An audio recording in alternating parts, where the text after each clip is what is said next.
So Jimmy Dick from our Baltimore office sent me some pictures he shot while he was out touring some of our finished Smart Slope projects.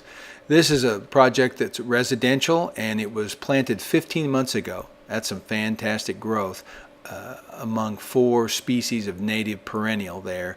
They seem to be coexisting well, creating a little bit of microclimate in and of themselves. But the owner is pleased. We are very pleased with the grow out. It's been a very successful project.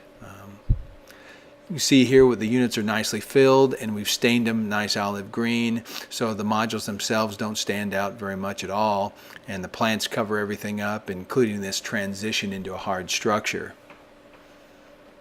This is that same hard structure transition when viewed from the top. You see the nice complete fill of the unit on top and the way the units are cut into the hard structure.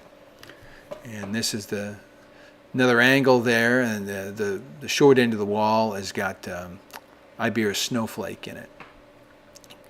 That's the Iberis snowflake. It's done blooming for the season. These pictures were shot in July this year, 2011. You see the mountain mint is in bloom. You've got some flower on the coral honeysuckle, and then the Virginia creepers kind of sneaking around in there. That's a nice shot of the flower on the coral honeysuckle. That's beautiful.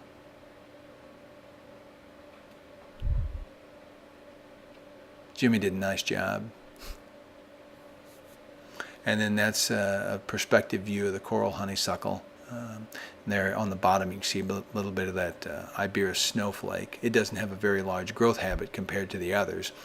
And you can see the walls quite well filled in. You're getting a lot of moderation from heat island effect. You're getting a lot of stormwater retention and diversion. All the benefits you would expect from a living wall, which are very similar to that of a living roof. Now this is a great example of how not to do things. You see the way these units are cut into the solid structure? That's awesome, but you're supposed to fill the units completely on each course before you set the next course. So this one would be incorrect, sitting empty like that. Here you've got another type of wall that Jimmy sent me some pictures on, and that's a nice little radius, and they're using some nice soil in the pockets.